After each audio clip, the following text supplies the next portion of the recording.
వందనాలయ్యా. ఎలా మమ్మల్ని ప్రేమించి నాయనా మా ఎలా మీరు దయ కలిగి నశించబోవడం మీకు ఇష్టం లేక మీరు మాకు మీ వాక్కులు ఇస్తున్నారు. ప్రజలు కాపర్లేని గుర్రాల వలె విసికి చెదిరినందున వారి మీద కనికరపడి ఎంతో వాక్యం బోధించావు. కాపర్ల కొరకు వేడుకోమన్నావు. మీరిచ్చిన కాపర్లు మీ సేవకులను బట్టి వందనాలు. వారి ద్వారా పెందలకడే మాకు మీ వాక్కులు ఇస్తున్నారు. వారిలో మీకున్న ప్రేమను బట్టి నీకు వందనాలయ్యా.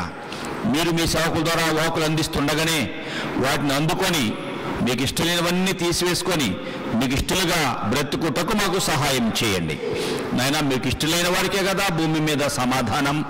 నీకు ఇష్టంగా బ్రతికి ఆ సమాధానము పంచువాడిగా చేయి. ఏదైనా ప్రత్యేకంగా మాతో మాట్లాడండి. మీరే సేవ ద్వారా మీ నామాన్ని కనపరచుకోండి. మీరే సేవ ద్వారా మీ నామాన్ని మహింపరచుకోండి. అయోగ్యుడిని నన్ను మీ సిలువ చోటున దాచి మీ నామాన్ని మీరు కనపరచుకోమని యేసునామమున అడుగుచున్నాం తండ్రి. Amen amen. మనందరం లేచి నిలబడి దేవుని జీవాత్మ నా మీదకి రమ్ము. అయ్యా ఏంటయ్యా నిద్రపోతుండే ఏంటయ్యా? ఇప్పుడు నిద్ర ఏంటయ్యా? లేపండి ఆయన లేపండి. ఏం నిద్రయా? దేవుని జీవాత్మానా మీదికి రమ్ము. దేవుని జీవాత్మానా మీదికి రమ్ము. విరాచు వంచు మలచు నింపు దేవుని జీవాత్మానా మీదికి రమ్ము. జీవాత్మైన దేవా మా మీదికి రండి. మమ్మల్ని విరవండి, వంచండి, మలచండి, మీ ఆత్మతో నింపండి. మీకు ఇష్టం లేనిది ఏది మా జీవితంలో ఉండనయ్యా వద్దయ్యా. నీకు ఇష్టంగా బ్రతికితేనే మాకు సమాధానమయ్యా, నెమ్మదయ్యా, ఆరోగ్యమయ్యా, భద్రతయ్యా. కాబట్టి నిన్ను నమ్మి నీ కొరకు బ్రతుకువారిగా మమ్మల్ని ఒక్కొక్కరిని చేయండి. లైవ్లో నీ వాక్కులు వెళుతున్నాయి. ఆ ప్రజలతో కూడా మీరు మాట్లాడండి. ఒక్కొక్కరి అక్కరలు మీరు తీర్చండి. మీరే ఈ సేవ ద్వారా మీ నామాన్ని గణపరచుకోమని, ఘనత మహిమ ప్రభావాలు మీరు పొందుకోమని యేసునామమున అడుగుచున్నాం తండ్రి. Amen amen. అయితే కూర్చోనండి.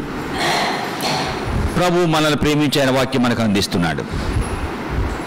ఆ మధ్య ఈ లైవ్లో వాక్యం వెళుతుంది. మనం కొంచెం లేటుగా వాక్యం పెడుతున్నాము. అక్కడ మాత్రం డైరెక్ట్గా వెళుతుంది.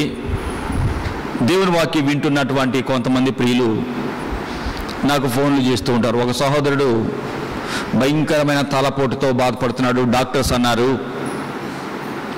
తలలో ఏదో రక్త నాళాల్లో గడ్డలు చేరినాయి, ఇంకా నీకు కొన్ని రోజులుంటే నిదానంగా బ్రెయినే స్ట్రోక్ వస్తుంది, ఇక నువ్వు అంతే వెళ్ళిపోతావు అని చెప్పారట.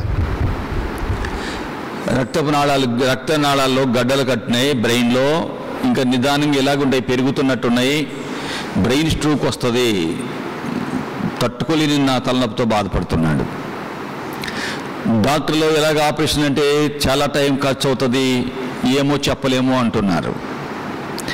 దేవుని వాక్యం విన్న సహోదరుడు ఫోన్ చేసి, అయ్యా నా పరిస్థితి ఇది, డాక్టర్లు ఇలా అన్నారు, అన్ని డబ్బులు నా దగ్గర లేవు, ఇన్ని లక్షలు అవుతాయి, చెప్పలేము అంటున్నారు. ఇది విన్న నా భార్య, కుటుంబం అంతా, మా తల్లిదండ్రులు చాలా బాధలో ఉన్నారు. చివరిగా ఈ పరిస్థితుల్లో ఒక నిర్ణయానికి వచ్చాను. నేను నా భార్య కష్టపడి పని చేసుకోలేదు, పిల్లలు ఏమైపోతారో, నేను లేని జీవితము ఊహించలేను, బయటికి వెళ్ళి పని చేయలేదు నా భార్య, ఏమైపోద్దా ఆమె జీవితము, నా పిల్లలు ఏమైపోతారో. కాబట్టి మా తల్లిదండ్రులు కూడా ఆమెనంత ప్రేమగా సరిగా చూడరు. కాబట్టి ఒక నిర్ణయానికి వచ్చాము, విషం త్రాగి నేను నా భార్య ఇద్దరు బిడ్డలు చనిపోవాలనుకున్నాం. అలాగ ఒకరు చూసుకుంటున్నాము, బాధపడుతున్నాము, చెప్పుకుంటున్నాము, నేను లేకపోతే నువ్వు పని చేసుకోలేవు, బ్రతకలేవు. ఈ నిర్ణయానికి వచ్చానంటే ఇద్దరు ఏడ్చుకున్నాము. అలా జీవితం దొరుకుతుంది. నా చేతులతో చిన్న బిడ్డలకి మేమిద్దరం త్రాగటానికి సిద్ధమే, కానీ దాదాపుగా 8-10 సంవత్సరాల వయసున్న పిల్లలు, వారికి మా చేతులారా అన్నం పెట్టాల్సి పోషించాల్సిన మేము విషం పెట్టాలి అంటే తట్టుకోలేక ఇద్దరం ఏడ్చుకున్నామయ్యా. అలాంటి టైంలో ఏంటో కలవర శక్తి అనేది ఒకటి చిన్నగా ఏంటో కనిపించింది. దాన్ని చూడగానే దాని తర్వాత ఓపెన్ చేయగానే మీ మాటలు వస్తున్నాయి. దానిలో వాక్యం నిదానంగా విన్నాము. ఆదరణ, కష్టాల్లో ఉన్నారా, ఎవరు సహాయపడరా, యేసయ్య ఉన్నాడు అని మీరు వాక్యము సాక్ష్యం చెప్తుంటే ఈ మామూలు పట్టుకున్నాయి. అలా వాక్యము విన్నాము. ఇదిగో కింద నెంబర్ ఉందని మీకు ఫోన్ చేస్తున్నాము, ఇది మా సమస్య అన్నారండి. ప్రియులారా, ఆ సమస్య విన్న వెంటనే పిల్లవాడి వలె ఫోన్లో నేను ఏడుస్తున్నాను. లేదు లేదు, మీరు చనిపోవాల్సిన పని లేదు. మీ స్థానంలో ప్రేమమ్మడి యేసయ్య చనిపోయాడు. ఆయన మిమ్మల్ని ప్రేమిస్తున్నాడు. నెమ్మది లేక, సమాధానం లేక నేను చనిపోవాలనుకున్నప్పుడు యేసయ్య నన్ను చనిపోనీయలేదు, నన్ను రక్షించాడు. అందుకే నా హృదయం అంతటితో ఆయన సేవ చేస్తున్నా. మీరు చనిపోక్కర్లా. యేసయ్య నిన్ను ముడతాడు. నువ్వు ప్రార్థన చేయి, నీ పాపాలు ఒప్పుకో, యేసయ్య నమ్ముకో. ప్రియులారా, ప్రార్థించానండి, వాక్యం వింటున్నారండి. ప్రభు అలాగా వాక్యం వింటుండే వాళ్ళకి నెమ్మది వచ్చింది. ఇంకా కొంచెం బలహీనంగా ఉన్నాను అన్నారు, ప్రార్థన చేస్తున్నాం. ఎంతమంది బలహీనలైన వారు, చావు బ్రతుకులో ఉన్నవారు, చనిపోవాలనుకున్నవారు వాక్యం విన్నాక బాగవుతున్నారు. యేసయ్యలో ఉంది ఆ శక్తి. అయ్యా, చనిపోవాలనుకున్నాను మేము, ఏంటో ఎవరితో ఫోన్ చేయగానే ఏంటో ఇది వచ్చింది, ఏంటో మాకు తెలియదు. ఫోన్ చేస్తే ఫోన్ అవ్వగానే మంద కలవర శక్తి అని వచ్చిందంట. అది ఏంటి వచ్చింది, ఎందుకు వచ్చింది నాకు తెలియలేదు. ఆన్ చేశాను. అది వాక్యం మీరు ఎలా కష్టంలో, ఎలా కన్నీటితో చెప్తుంటే నాకు వినాలనిపించింది. అలాగా వాక్యంలో మీరు ఎలా యేసయ్యకు వచ్చారో సాక్ష్యం విన్నాను. సమస్యలు ఎవరు తీర్చలేరా, యేసయ్య ఉన్నాడు అని మీరు చెప్పిన మాట విని ఇంకా విన్నాను. నాకు నమ్మకం కుదిరింది. మీకు చివరికి కింద ఫోన్ నెంబర్ ఉంటే చేశానయ్యా అన్నాడండి. ప్రియులారా, ఎలాగా దేవుని వాక్యం విన్న ఆ సహోదరుడు చాలా వరకు బాగయ్యాడు. ప్రభు సమర్థుడు, స్వస్థపరచ సమర్థుడు. మనుషులకి అసాధ్యమే కానీ దేవునికి సమస్తము సాధ్యమే. ఎప్పుడయ్యా? ఆయన పట్టుకొని ఎట్ట పట్టుకుంటావు? ఆయన నమ్మినప్పుడు. నమ్మితే పట్టుకుంటావు. ఆయన నమ్మినప్పుడు, నమ్మితే సాధ్యం. యేసయ్య ఎవరిని ఒట్టిగా స్వస్థపరచలేదు. ఏమన్నాడు? నీ విశ్వాసమే నిన్ను స్వస్థపరచను అన్నాడు. నీకు విశ్వాసం లేకపోతే నీకు స్వస్థత రాదు. యేసయ్య వచ్చి ముట్టినా రాదు. యేసయ్య ఎప్పుడు ఎవరినైనా కానీ నీ విశ్వాసమే నిన్ను స్వస్థపరచను అన్నాడు. 2, నీ పాపాలు క్షమించబడ్డాయి అన్నాడు. పాపాలు క్షమించబడపోయినా స్వస్థత రాదు. నీవు బాగుపడకుండా నేను నీ పాపాలు బట్టి, చెప్పండి, నీవు బాగుపడకుండా నేను నీ పాపములను బట్టి మొత్తుతాను అన్నాడు కదా. చెప్పండి, మీకా 6:13. నీవు బాగుపడకుండా నేను నీ పాపములను బట్టి నిన్ను పాడు చేసి మొత్తుదును. మీకా 6:13. నీవు బాగుపడకుండా నేను నీ పాపములను బట్టి నిన్ను పాడు చేసి మొత్తుదును. మొత్తపడతాం. యేసయ్య దగ్గరికి వస్తే ఆయన ముందు ఏం చేస్తాడు? గత వారంగా వింటున్నాం. మార్కు సువార్త 2వ అధ్యాయం, పక్షవాయువు కలిగిన రోగితో నీ పాపములు క్షమించబడి ఉన్నవి అని చెప్పాడు.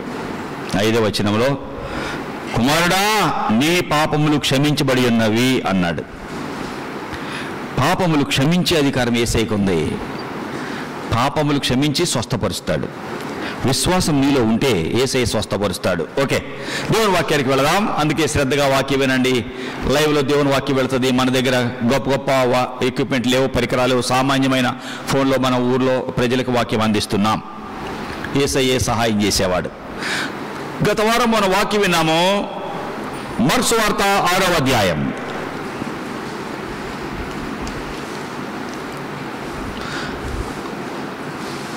32 నుండి చదువుకున్నాము. యేసు ప్రభు ప్రజలందరినీ పంపించి దోణికి అరణ్య ప్రదేశానికి ఏకాంతంగా వెళ్ళాడు ఆయన శిష్యులతో. వారు వెళ్ళుచుండగా జనులు చూచి అనేకులైనను గుర్తుపెట్టి పట్టణాల నుండి కాలినడకన వారికంటే ముందుగా పరిగెత్తుకుంటూ వచ్చారు. ప్రజలు గొప్ప సమూహము ఆయన దగ్గరికి వస్తే కాపరి లేని గొర్రెల వలె విసికి చెదిరిపోయిన వారిని చూచిన యేసయ్య కనికరపడి అనేక సంగతులు వారికి బోధించాడు. అప్పటికే పొద్దుపోయింది. యేసయ్య వీళ్ళందరినీ పంపించేయండి అయ్యా అంటే యేసయ్య అంటున్నాడు, నో నో నో, మీరే వాళ్ళకి ఆహారం పెట్టాలి అన్నాడు. అప్పుడు అక్కడ ఒక చిన్నవాడి దగ్గర 5 రొట్టెలు 2 చేపలు ఉన్నాయని, ఆ 2 చేపలు 5 రొట్టెలు తీసుకొని ఆయన ఏం చేశాడట, ప్రజలను కూర్చోబెట్టారు. వారందరికీ ఆ ఆహారాన్ని విరిచి పంచారు. 5 రొట్టెలు 2 చేపలు ఉన్నాయి. వాటిని ఆయన మార్క్స్ వార్త 6వ అధ్యాయం 41వ వచనంలో, అంతటా ఆయన 5 రొట్టెలు 2 చేపలు పట్టుకొని ఆకాశ వైపు కన్నులెత్తి ఆశీర్వదించి ఆ రొట్టెలు విరచి వారికి వడ్డించగా స్త్రీలు పిల్లలు కాకుండా 5,000 మంది పురుషులు తినగా ఇంకా 12 గంపలు మిగిలినాయి. ఇంత ఆశీర్వాదం రావటానికి కారణము యేసయ్య చేతులకు వచ్చినాయి, అవి విరవబడ్డాయి. విరవబడకపోతే ఆశీర్వాదం రాదు. ఒక దినాన ఒక వ్యక్తి డాక్టర్ గారి దగ్గరికి వెళ్ళాడు. డాక్టర్ గారు, నా కడుపు నొప్పండి, అసలు తట్టుకోలేకపోతున్నానండి అన్నాడు.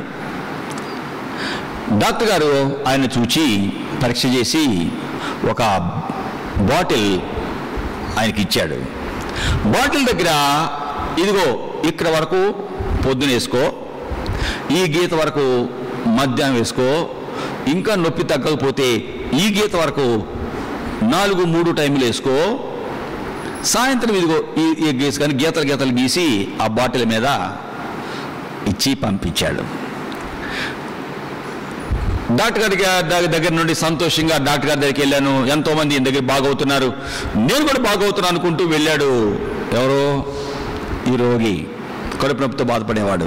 వెళ్ళిన తర్వాత ఉదయం అయిపోయింది, మధ్యాహ్నం అయిపోయింది, 4 గంటలకి హడావుడికి, ఏ డాక్టర్ టీ తలుపుది అంటున్నాడు. ఏంటి, ఏ డాక్టర్ తలుపుది, నీకంటూ ఉండకూడదు అంటున్నాడు. ఏంట్రా బాబు, ఏమైందయ్యా, నువ్వు చెప్పావు నాకు కడుపు పేరు తగ్గలా, నీ సంగతి నేను తేల్చాల్సింది అంటున్నాడు. ఏం బాబు, నేను చెప్పినట్టు చేసావు, నువ్వు చెప్పినట్టు తిన్నా అంటున్నాడు. నేను చెప్పినట్టు తిన్నావా?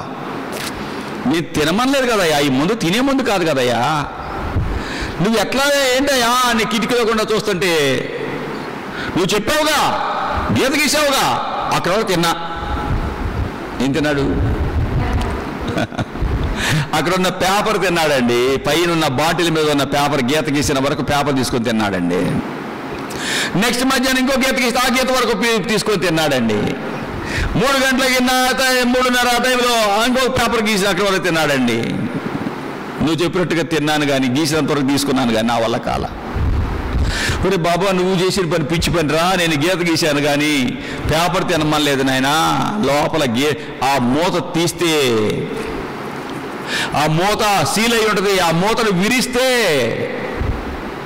లోపల మందు ఉంటుంది. అది విరవనంత వరకు మందు బయటికి రాదు, అది విరిస్తే లోపల ఉన్న మందు వస్తుంది. ఎక్కడి వరకు అరుందో అక్కడి వరకు త్రాగమన్నాను బాబు, నీకు ఎంత పిచ్చోడు, ఎంత బుద్ధి లేనోడు ఏమయ్యా, మళ్ళీ నన్ను నడుస్తున్నావు అని డాక్టర్ గారు ఆ సీలు మూత విరిచి సీలున్న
చిన్నప్పుడు నాకు ఇన్ని డ్రెస్సులు ఉండేవి, గర్విష్ఠుడిగా బ్రతికాను. ఎవ్వరూ నన్ను బాగు చేయలేకపోయారు. నా నైజాన్ని ఎవరు మార్చలేకపోయారు. చాలా హీనంగా ఇతరులను చూచేవాడిని, ఎవరు నన్ను బాగు చేయలేకపోయారు. ఇంట్లో ఎవరితో మాట్లాడొచ్చు కానీ వాళ్ళ ఇంట్లో వాడు రెండో అబ్బాయి ఉన్నాడు, వాడు మామూలుడు కాదనే వాళ్ళు అందరు నన్ను. నేను వస్తున్నానంటే నాతో ఎవరన్నా మాట్లాడాలంటే వాడితో నేను మాట్లాడితే విలువ పోగొట్టుకునేవాళ్ళు, పెడగా మాట్లాడేవాడిని. ఎవరితోనైనా మాట్లాడవచ్చు కానీ ప్రభాకర్ గారు రెండో అబ్బాయితో మాత్రం మాట్లాడేవాడు, మహా ముండోడు అనేవాళ్ళు. అలాంటి నేను యేసయ్య దగ్గరికి ఎప్పుడైతే వచ్చానో, యేసయ్య మాటలు ఎప్పుడైతే విన్నానో, నేను సాత్వికుడను, దీన మనసు కలవాడును.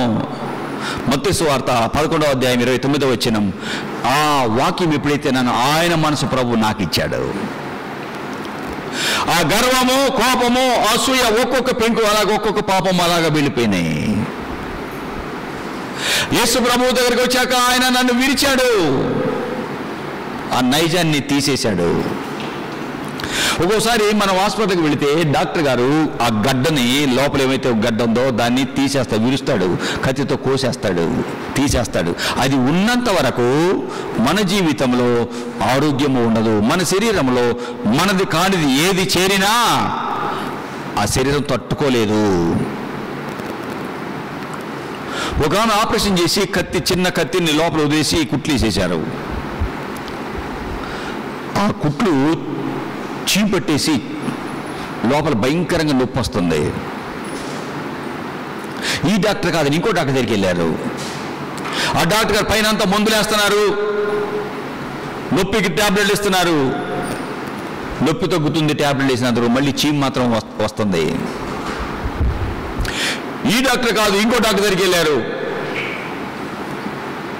ఆయన మందులు ఇస్తున్నారు, పవర్ఫుల్ మందులు వాడుతున్నారు కానీ తగ్గలేదు. అయ్యా ఇంకొక డాక్టర్, 4వ డాక్టర్ దగ్గరికి వెళ్తే డాక్టర్ గారు ఇప్పుడు 3 డాక్టర్లు చూశారు, ఏంటి పరిస్థితి అని స్కాన్ చేద్దామని పొట్టను స్కాన్ చేస్తే పొట్టలో చిన్న కత్తిని వదిలేశారండి. స్కాన్లో కనిపిస్తుందండి. ఆ కత్తిరిని, చిన్న కత్తిరిని లోపల పొట్టలో వదిలేశారు.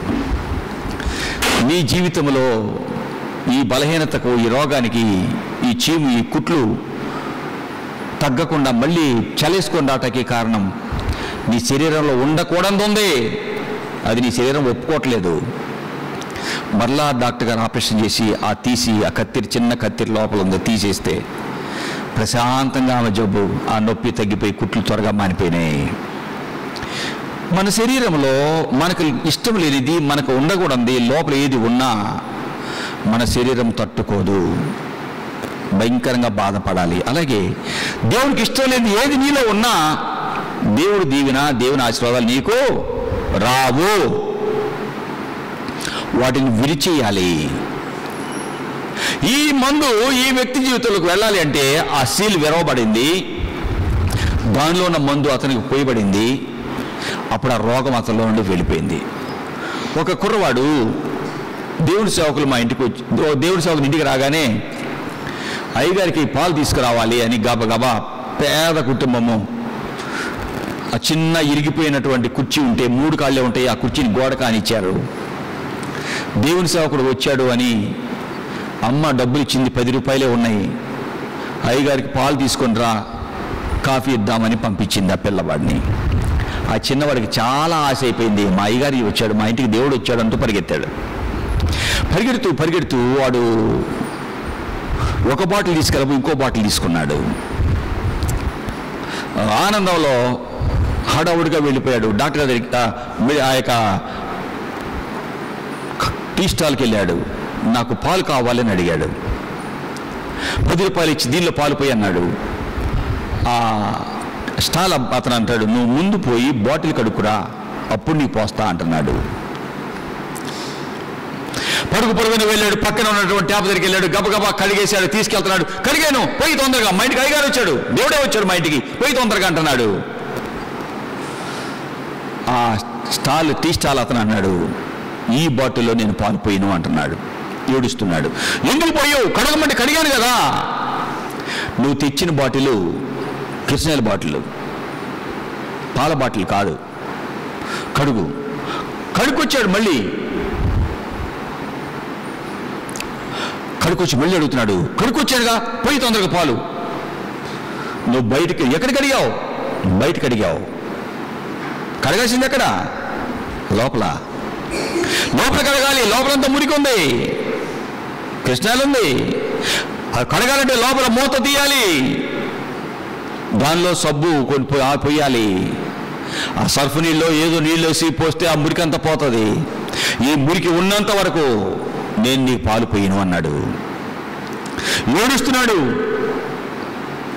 నువ్వు ఈ మూత తీసి లోపల కడిగే అంతవరకు పోయిను అన్నాడు. దేవుడు నీ కుటుంబంలో, నీ జీవితంలో దీవెని ఇవ్వాలని ఆశిస్తున్నాడు.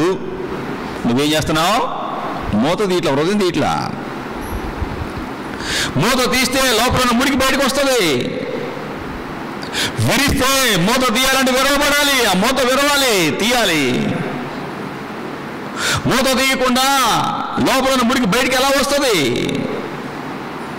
శుభ్రం చేయకపోతే మంచి వాటిని లోపల ఎలా పోస్తావు? మురికివి మంచి పాలే ఆ బాటిల్లో పోస్తే పాలు ఏమైపోతాయి? కృష్ణాలి బాటిల్లో మురికి అంతా ఈ కూడా మురికైపోతాయి.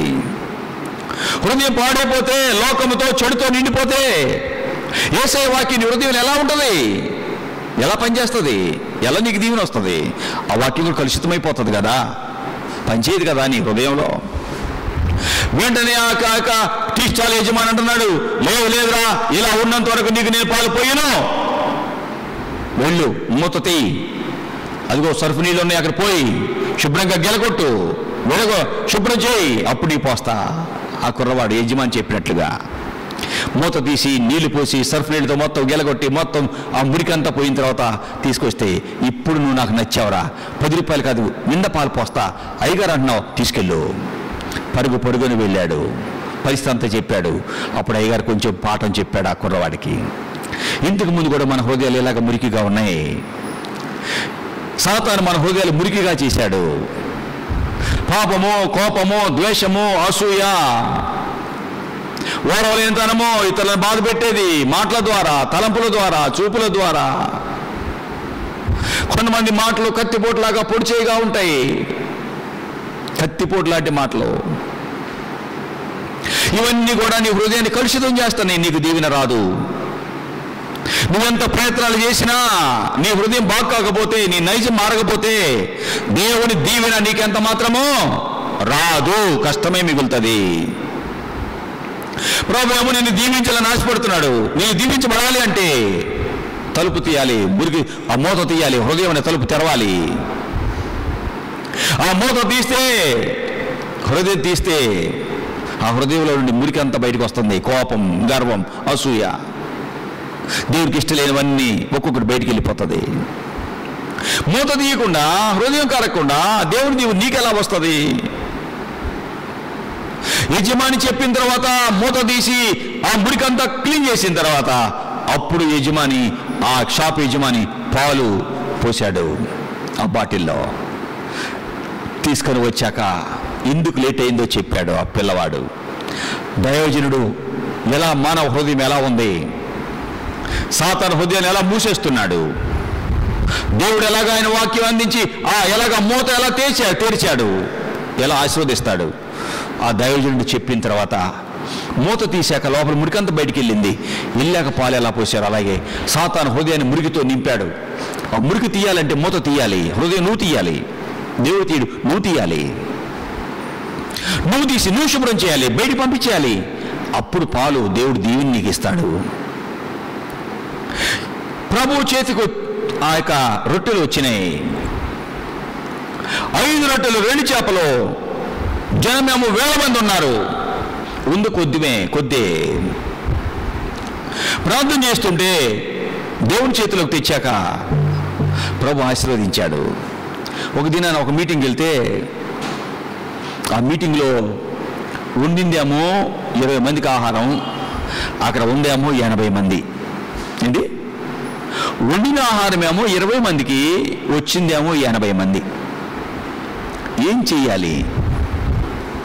ప్రార్థన చేస్తున్నాం, ప్రభువా 5 రొట్టెలు 2 చేపలు 5000 మంది పంచావు కదా, 5 రొట్టెలు 2 చేపలు అంటే 5 రొట్టెలు అంటే ఒక రొట్టె ఎంతమంది తిన్నట్టు? 1000 మంది తిన్నట్టు, అంతేగా? 5 రొట్టెలు 5000 మంది కదా, ఒక రొట్టె 1000 మంది కదా. మరి 20 మందికి వండిన భోజనం మీ లెక్క ప్రకారము 20,000 మంది తినాలి. 80 మంది ఉన్నారయ్యా, నువ్వు ఏం చేస్తావో మాకు తెలియదయ్యా, ఈ ఆహారాన్ని మీరు ఆశీర్వదించండి. ఒక్కొక్క పాత్ర దగ్గరికి వెళ్ళి ఈ ఆహారాన్ని మీరు ఆశీర్వదించండి. తెండి 80 ప్లేట్లు 100 ప్లేట్లు తెచ్చుకొచ్చేయండి. ప్రియారా, నేను కళ్ళు తుడుచుకొని మళ్ళీ చూస్తున్నా, అందరూ తిన్నారు, ఇంకా 5-6 మందికి ఆహారం మిగిలింది. 80 మంది తినగా ఇంకా 5-6 మందికి మిగిలింది ఆహారం. తిన్నారు, అందరూ తిన్నారు, తింటున్నారు, ఇంకా కావాలన్న తృప్తిగా తింటున్నారు. వాడు తిన్న కొద్దీ తింటుంది కడుపు నిండినట్టు చేసేసింది అంతే. ప్రభు చేతిలో నీ జీవితం పెడితే నీకున్న జీతం కొద్దే, నీ పనిలో వచ్చే కష్టం కొంచెమే, దానిని ప్రభు చేతిలో పెడితే ప్రభు వాటిని ఆశీర్వదిస్తాడు. ఈ దినాలలో మనుషుల జీవితాల్లో వారికి ఉన్న డబ్బులు ఈ కొంచెం అనుకుంటూ నా పిల్లలు కావాలి, అది కావాలి, మందులు కావాలి అంటూ వారి జీతాన్ని అంతా కూడా డాక్టర్ల పాలు చేస్తున్నారు. 5,000గా వచ్చింది, 500 దేవుడికి ఎందుకు వాడుకుందాంలే అనుకుంటున్నారు. 5,000 పోను ఇంకా అప్పుల పాలవుతున్నారు. ఉన్నదేదో మొట్టమొదటి నీకున్నది దేవుని చేతిలో పెట్టు, పనిచేయి, దానిని దేవుడు నిన్ను దీవిస్తాడు.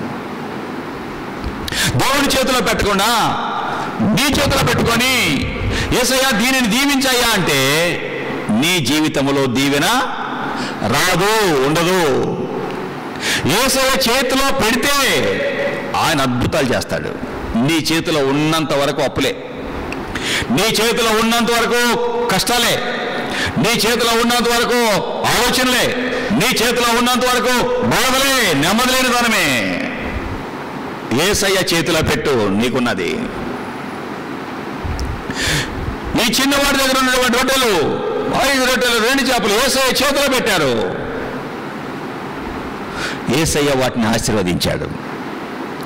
దేవుడి దగ్గరకు వచ్చావు, దేవుడు వాక్యం వింటున్నావు, ఇంకా నీ చేతిలోనే పెట్టుకుంటావా? దేవుని చేతికి రానివా?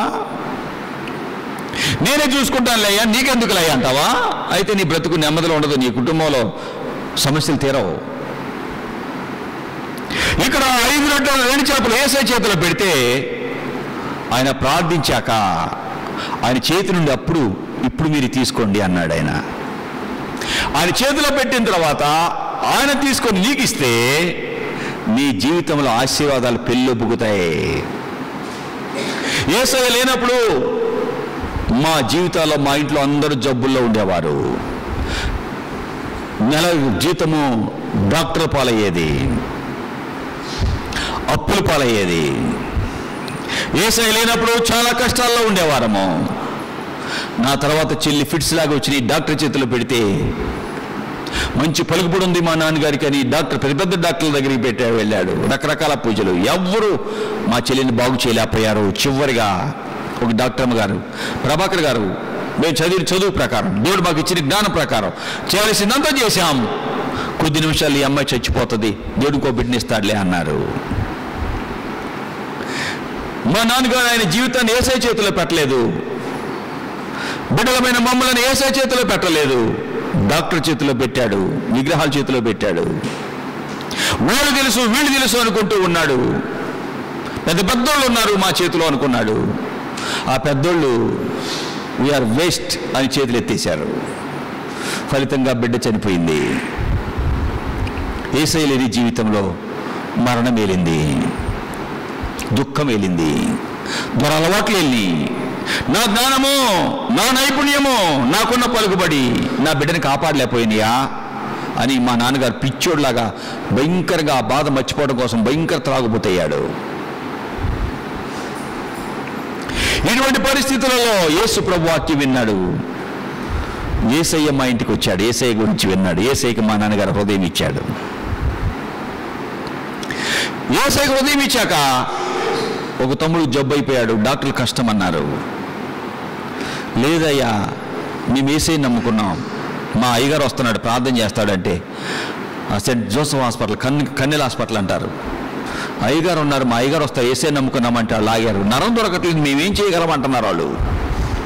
ఇంజక్షన్ చేయాలి, మందు పంపించాలంటే నరం దొరకట్లా, దొరికితే మేము పని చేయగలం, దొరకట్లా నరం.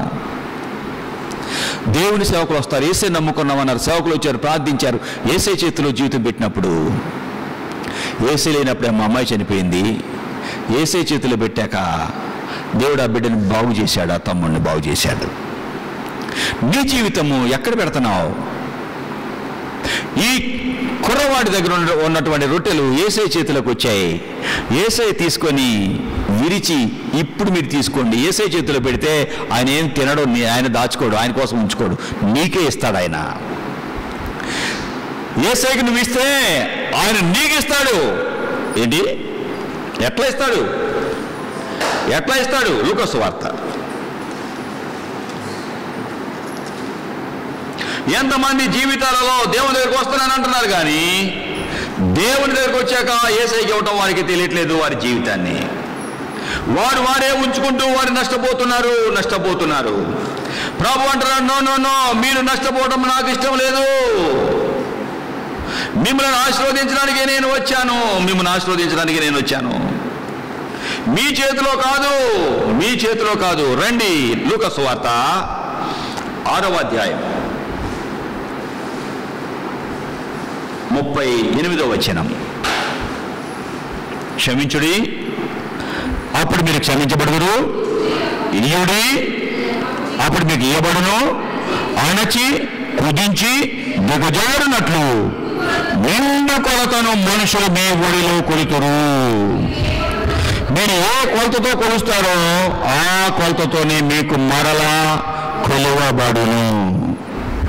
ఇయ్యండి, అణచి కుదించి దిగజారునంతగా మిమ్మల్ని దేవుడు నీకు ఇస్తాడు. అది ఇస్తే ఇస్తాడండి.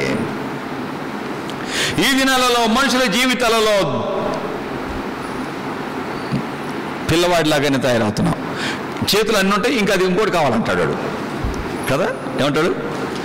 అరే అది ఎవరంటే ఇది 4 పట్టుకుంటాడు, ఇంకోటి కూడా ఇమ్మంటాడు. అంతేనా? అట్లా కొంతమంది ఏమో పిల్లలు ఇచ్చేస్తారు, కొంతమంది పిల్లలు ఉన్నాయని తీసుకొని ఇంకా చేయి అవుతాడు. ఈ దినం మనం ఆ పరిస్థితిలోకి వచ్చాం కాబట్టి ఏమీ లేకుండా అయిపోతున్నాం. విరువబడి యేసయ్య చేతిలోకి వచ్చినాయి, యేసయ్యకి ఇవ్వబడింది. యేసయ్య ఆ రొట్టెలు తీసుకున్నాడు, విరిచాడు, పంచండి అన్నాడు.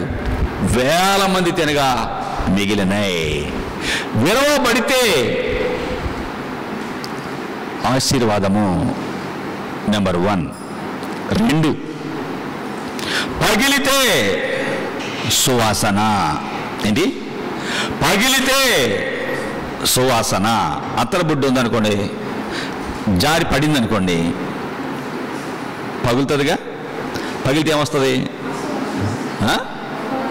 వస్తుందా సువాసన? పగలగానే మొత్తం స్ప్రెడ్ అయిపోద్ది ఆ సెంట్ లోపల ఉన్న బాటిల్లోది.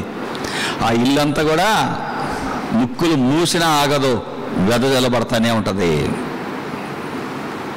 యేసు ప్రభు చెప్తున్నాడు, మత్తయి సువార్త 26వ అధ్యాయం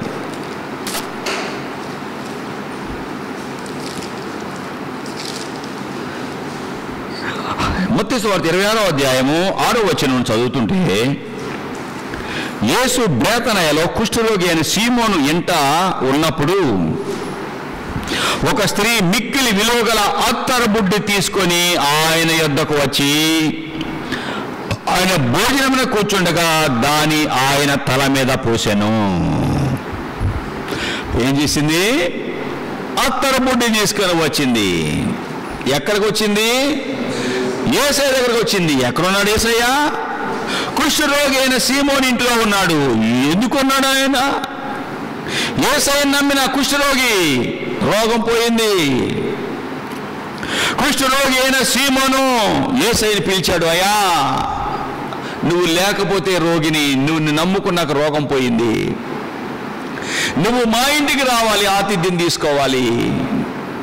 ఈ దినాలలో బాగా అయిన తర్వాత స్తుతి కూటాలు, కృతజ్ఞత కూటాలు ఏ ఒకళ్ళు ఎవరో పెడతారు. ఏంటి? ఏం కూటం? స్తుతి కూటం. ప్రభు నన్ను ప్రేమించి నాకు బిడ్డనిచ్చాడు. ఇది దేవుని సేవకులు మా ఇంటికి పిలుచుకోవాలి, వాక్యం అందించాలి, స్తుతి కూటం పెట్టుకోవాలి. దేవుడు నన్ను, నా బిడ్డని పరీక్షలో పాస్ చేయించాడు, లేక నాకు ఒక ఉద్యోగం ఇచ్చాడు, స్తుతించాలి ప్రభుని. ఈ ఆనందాన్ని సంఘంతో పంచుకోవాలి.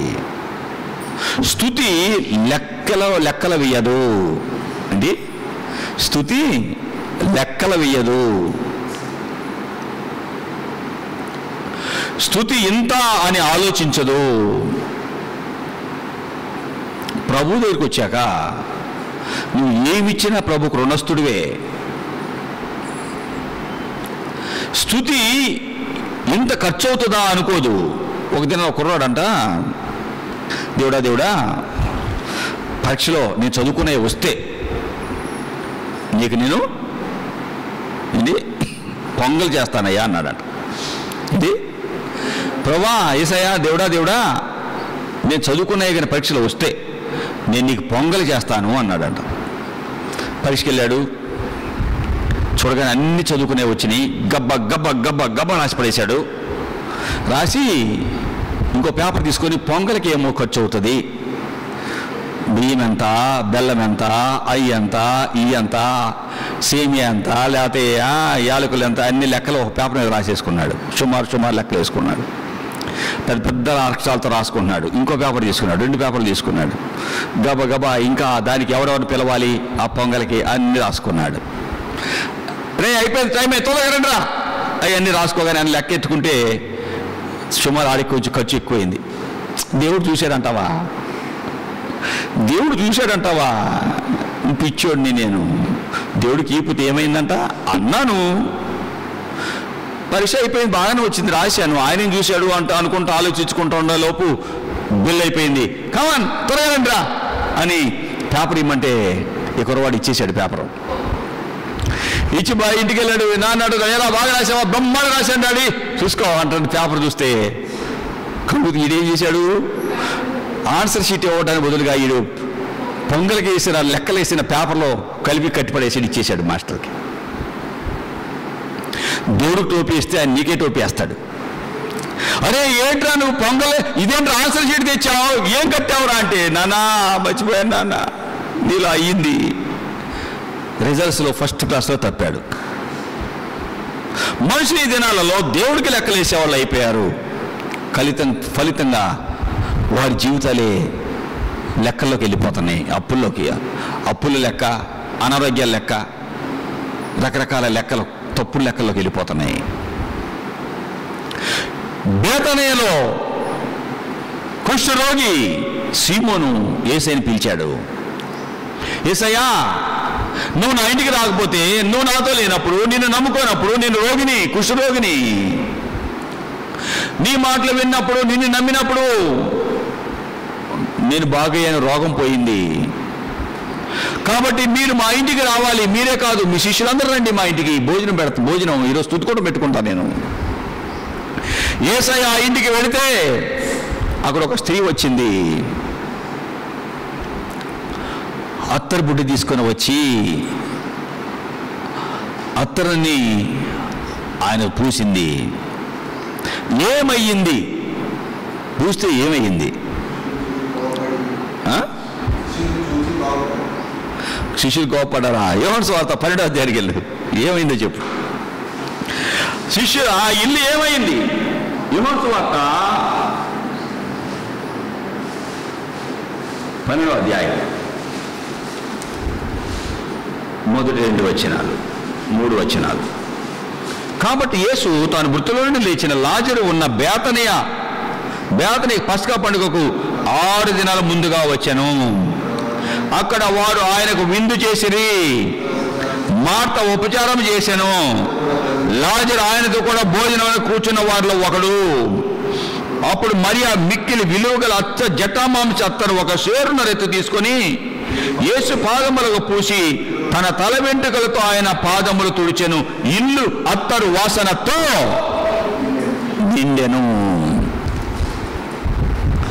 అత్తరు యేసయ్య పూసింది, ఇల్లు అత్తరు వాసనతో నిండింది. అత్తరు వాసనతో నిండడానికి కారణం ఏంటి? ఆ బుడ్డిని పగలగొట్టింది. అదే కదా అత్తరు బుడ్డి.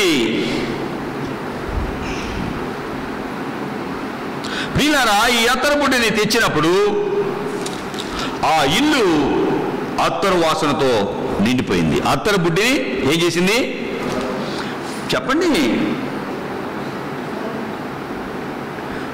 ఒక అత్తరు సేరున ఎత్తి తీసుకొని ఆయన తీసుకొచ్చి పూసింది.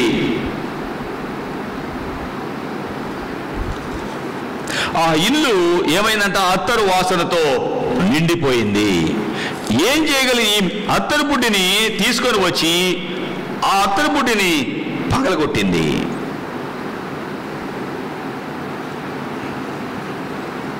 ప్రభు దగ్గరికి నీ జీవితం తెచ్చినప్పుడు, ప్రభు సన్నిధిలో నీ హృదయాన్ని పగలగొట్టినప్పుడు నీ జీవితం సువాసనకు వస్తుంది. చదివాం కదా, ఇక్కడ ఈ అధ్యాయంలో చదివాము. 26వ అధ్యాయంలో మత్తయి సువార్తలో చదివాము. ఏమి చేశాము?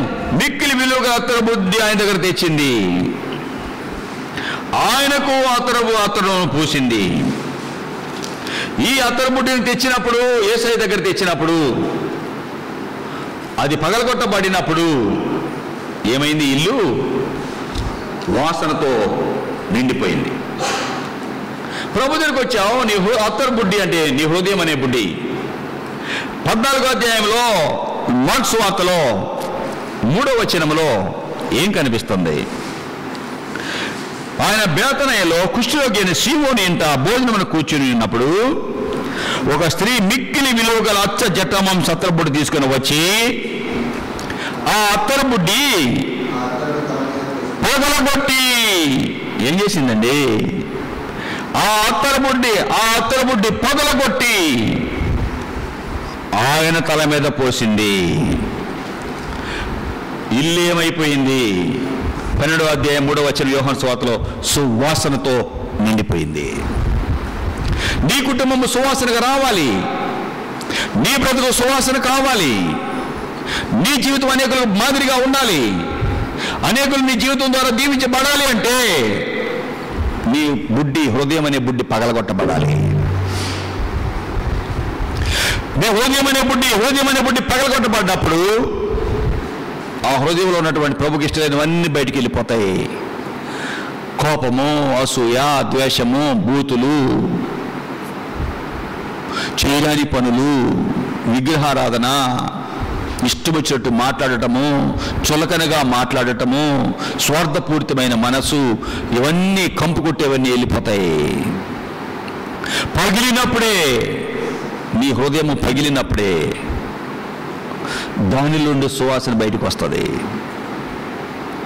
ఒక్కోసారి బాటిల్ పగులుతుంది, ముందంతా బయటకు వచ్చి వాసన వస్తుంది. ఒక్కోసారి మనం వెళ్తూ ఉంటే కొన్ని నూనె బాటిల్ పగులుతుంది, మొత్తం బయటకు వచ్చేస్తుంది. ఒక్కోసారి కొన్ని సెంటు పగులుతుంది, బాటిల్ పగులుతుంది, సువాసన బయటకు వెళ్తుంది. ఒక్కోసారి పాల బాటిల్ పగులుతుంది, పాలన్నీ బయటకు వచ్చేస్తాయి. హృదయం పగిలినప్పుడు హృదయంలో అన్ని బయటకు వచ్చేస్తాయి. ఎప్పుడైతే బయటకు వచ్చేస్తాయో ప్రభు ఆయన వాక్యాన్ని నీ హృదయంలో పంపించి సువాసనతో నింపుతాడు. ఈ స్త్రీ పగలగొట్టేసింది, తన హృదయం పగిలిపోయింది. ఎవరండి ఈమె? ప్రభు దగ్గరికి వచ్చింది పాపాత్మురాలు అని. లూకా సువార్త 7వ అధ్యాయం 36వ వచనం. పరిసరులలో ఒకడు తనతో కూడా భోజనం చేయాలని ఆయన అడిగాను. ఆయన పరిసరుని ఇంటికి వెళ్ళి భోజన పంక్తిని కూర్చుండగా ఆ ఊరిలో ఉన్న పాపాత్మురాలైన ఒక స్త్రీ యేసు పరిసరుని ఇంట భోజనమున కూర్చుండి ఉన్నాడని తెలుసుకొని ఒక బుడ్డిలో అత్తరు తీసుకొని వచ్చి మునిక తట్టు ఆయన పాదముల యొద్ద నిలవబడి ఏడ్చుచు కన్నీళ్లతో ఆయన పాదములు తడిపి తల వెంట్రుకలతో తుడిచి పాదములను ముద్దు పెట్టుకొని అత్తరు పాదములకు పూసెను.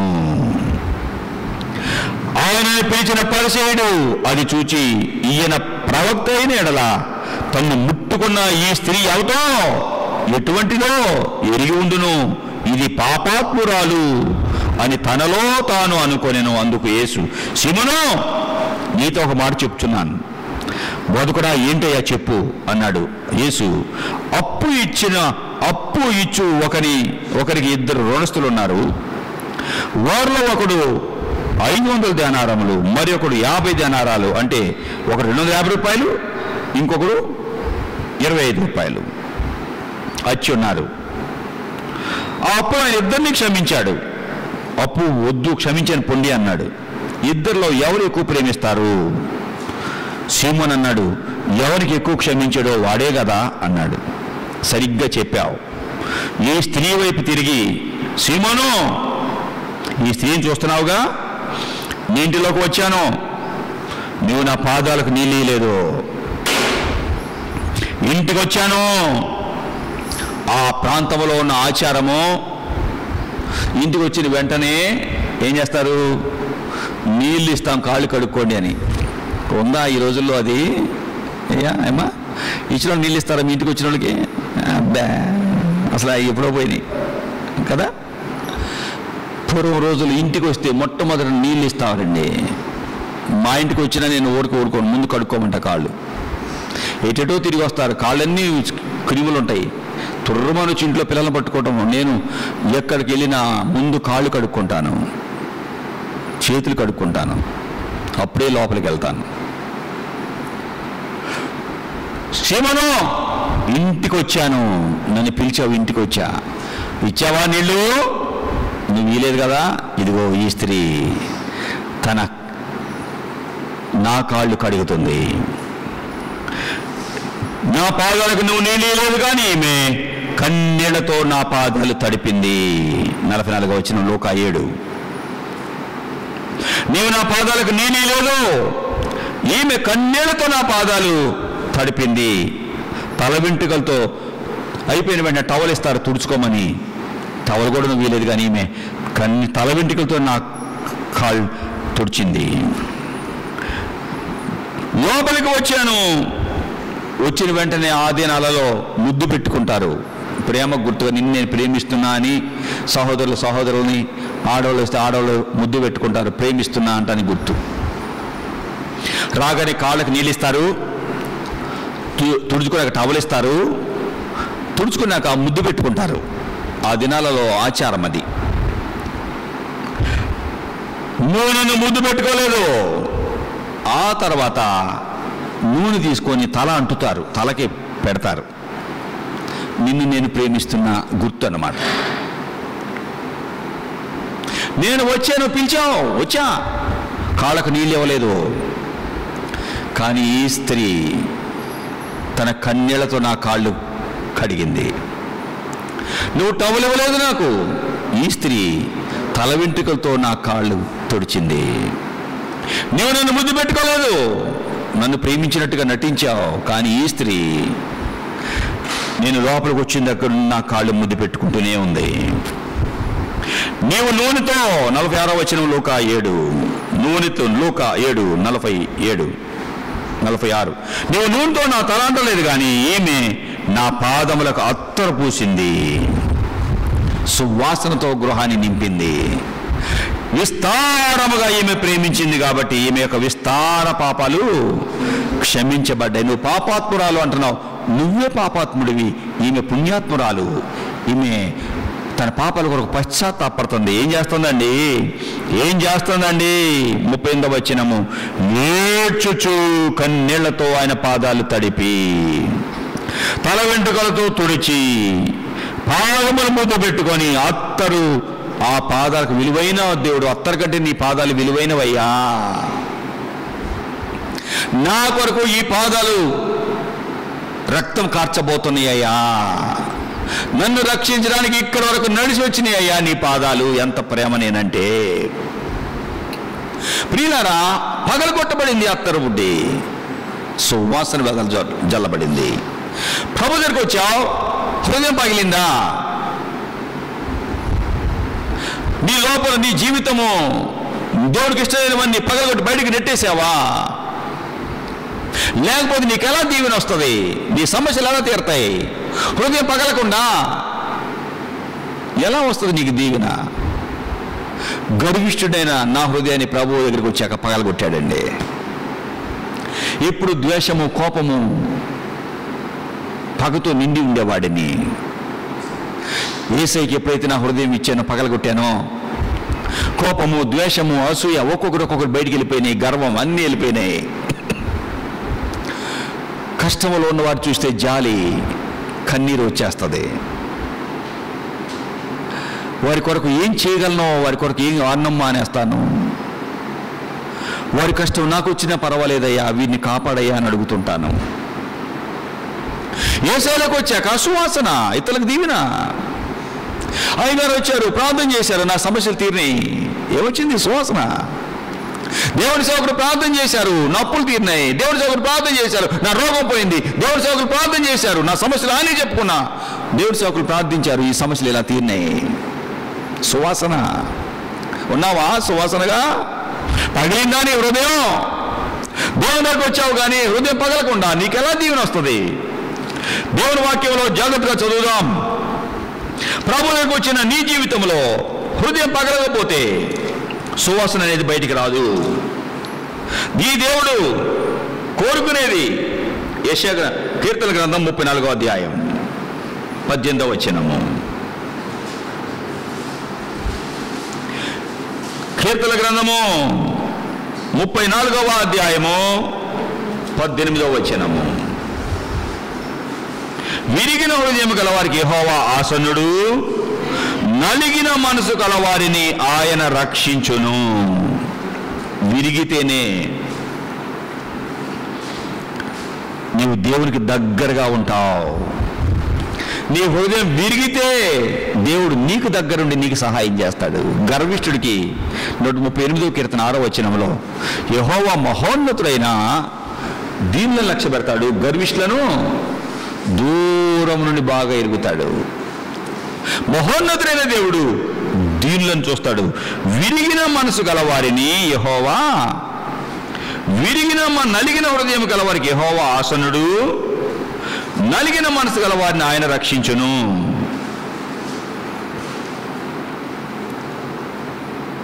ఇర్మియా గ్రంథం 6వ అధ్యాయం